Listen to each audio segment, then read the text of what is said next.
जय श्री कृष्ण। भौतिक प्रकृति क्या है? गीता में इसकी व्याख्या अपरा प्रकृति के रूप में हुई है। जीव को परा प्रकृति, उत्कृष्ट प्रकृति कहा गया है। प्रकृति चाहे परा हो या अपरा, सदैव नियंत्रण में रहती है।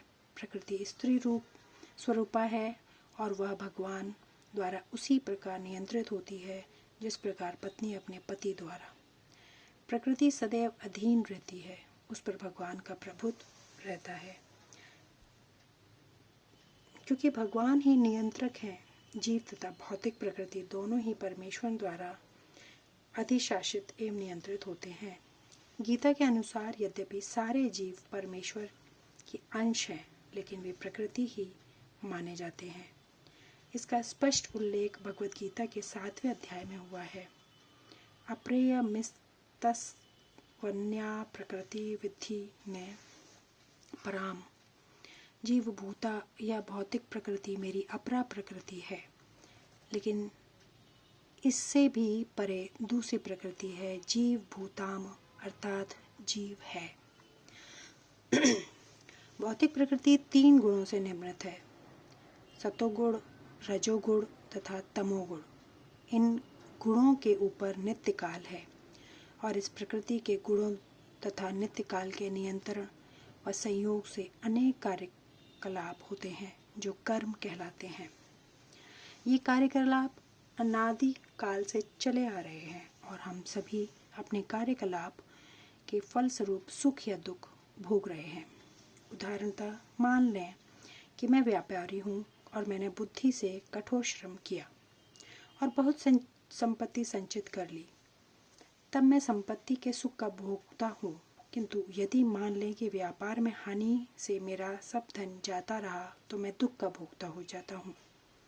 इसी प्रकार जीवन के प्रत्येक क्षेत्र में हम अपने कर्म के फल का सुख भोगते हैं या उसका कष्ट उठाते हैं। यह कर्म कहलाता है। ईश्वर, जीव, प्रकृति, काल तथा कर्म, इन सब की व्याख्या भगवद गीता में हुई है। इन 5 में से ईश्वर, जीव, प्रकृति तथा काल शाश्वत है। प्रकृति की अभिव्यक्ति अस्थायी हो सकती है, परंतु यह मिथ्या नहीं है। कोई दार्शनिक कहते हैं कि प्रकृति की अभिव्यक्ति मिथ्या है, लेकिन यह भगवद गीता या वैष्णवों के दर्शन के अनुसार ऐसा नहीं है।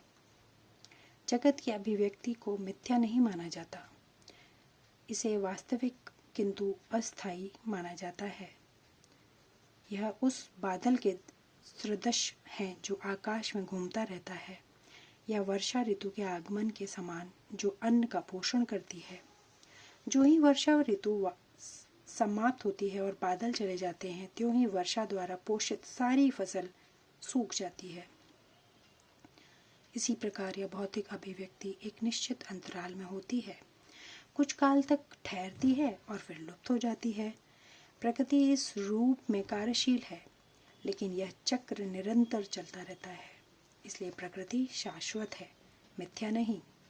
भगवान इसे मेरी प्रकृति कहते हैं। यह भौतिक प्रकृति परमेश्वर की भिन्न शक्ति है। इसी प्रकार जीव भी परमेश्वर की शक्ति है, किंतु वे विलग नहीं, अपितु भगवान से नित्य संबंध है। इस तरह भगवान, जीव, प्रकृति तथा काल, ये सब परस्पर संबंधित हैं और सभी शाश्वत हैं। लेकिन दूसरी वस्तु कर्म शाश्वत नहीं है। हाँ, कर्म के प्रभाव अत्यंत पुरातन हो सकते हैं। हम अनादिकाल से अपने शुभ अशुभ कर्म फलों को भोग रहे हैं, किंतु साथ ही हम अपने कर्मों के फल को बदल भी सकते हैं। पर यह परिवर्तन हमारे ज्ञान की पूर्णता पर निर्भर करता है। हम विविध प्रकार के कर्मों में व्यस्त रहते हैं। निसंदेह हम यह नहीं जानते कि किस प्रकार के कर्म करने से हम कर्म फल से राहत प्राप्त कर सकते हैं, लेकिन भगवद गीता में इसका भी वर्णन हुआ है। ईश्वर अर्थात परम ईश्वर की स्थिति परम चेतना स्वरूप है। जीव भी ईश्वर के अंश होने के कारण चेतन है। जीव तथा भौतिक प्रकृति दोनों को प्रकृति बताया गया है, अर्थात वे परमेश्वर की शक्ति हैं, किंतु दोनों में से केवल जीव चेतन है, दूसरी प्रकृति चेतन नहीं है। यही अंतर है इसलिए जीव प्रकृति परा या उत्कृष्ट कहलाती है, क्योंकि जीव भगवान जैसी चेतना से युक्त है, लेकिन भगवान की चेतना परम है। और किसी को यह नहीं कहना चाहिए कि जीव भी परम चेतन है। जीव कभी भी, यहाँ तक कि अपनी सिद्ध अवस्था में भी, परम चेतन नहीं हो सकता। यह सिद्धांत भ्रामिक है कि जीव परम चेतन हो सकता है।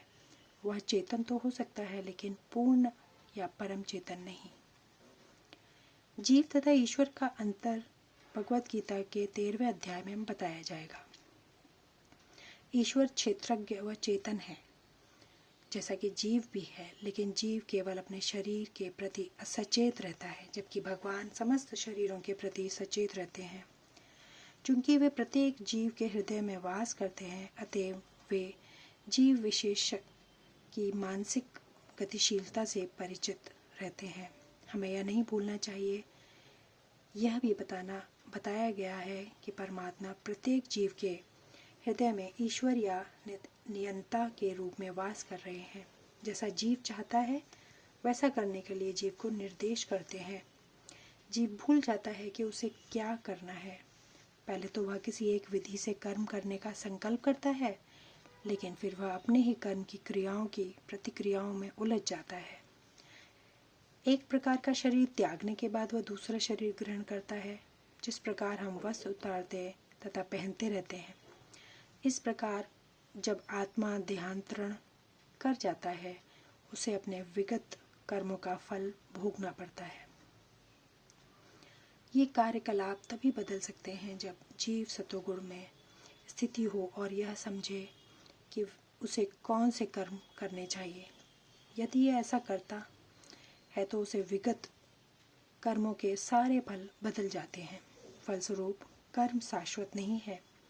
इसलिए हमने यह कहा कि पांचों, ईश्वर, जीव, प्रकृति, काल तथा कर्म में से 4 शाश्वत हैं, कर्म शाश्वत नहीं है। परम चेतन ईश्वर जीव से इस प्रकार में समान है। भगवान तथा जीव दोनों की चेतनाएं दिव्य हैं। यह चेतना पदार्थ के संयोग से उत्पन्न नहीं होती। ऐसा सोचना भ्रांति मूलक है। भगवत गीता इस सिद्धांत को स्वीकार नहीं करती कि चेतना विशेष परिस्थितियों में पदार्थ के संयोग से उत्पन्न होती है। यह चेतना भौतिक परिस्थितियों के आवरण के कारण विकृत रूप में प्रतिबिंबित हो सकती है।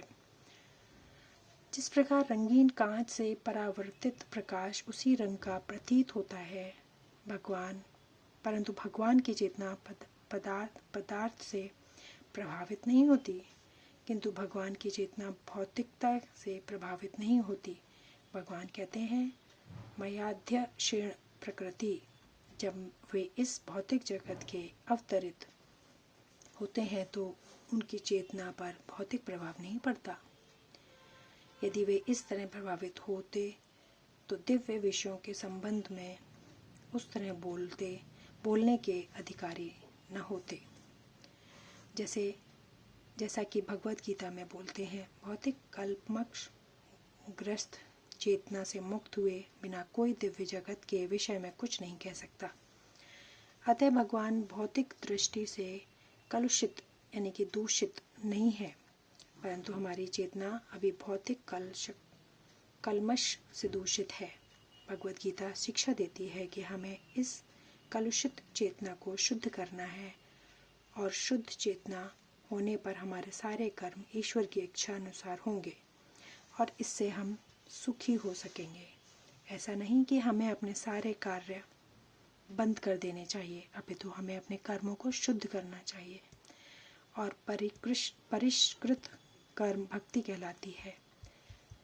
भक्ति में कर्म सामान्य कर्म प्रतीत होते हैं, किंतु वे कलुषित नहीं होते। एक अज्ञानी व्यक्ति भक्त को सामान्य व्यक्ति की भांति कर्म करते देख सकता है, किंतु ऐसा मूर्ख यह नहीं समझता कि भक्त या भगवान के कर्म अशुद्ध चेतना या पदार्थ से कलुषित नहीं होते।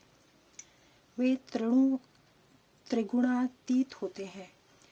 जो भी हो, हमें यह जान लेना चाहिए कि अभी हमारी चेतना कलुषित है। आगे का वर्णन अगले उसमें करेंगे। जय श्री कृष्ण।